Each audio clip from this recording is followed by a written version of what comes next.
பூக்கும் தேனாற்றங்கரையில் அடையாளம் தெரியாத ஆலமர இருட்டில்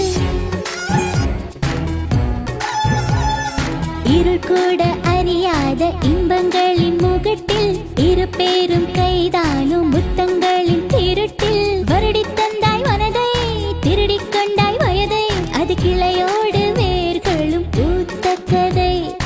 ஆளாலும் காட்டுக்குள் ஒரு ஓட்டு வீட்டுக்குள்ளே உன்னை போர்த்து கொண்டு படுத்தேன்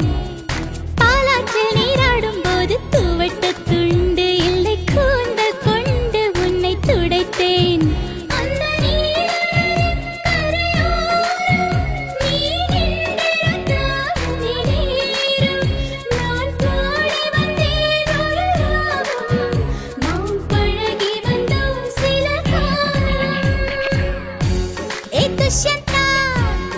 दुष्यंता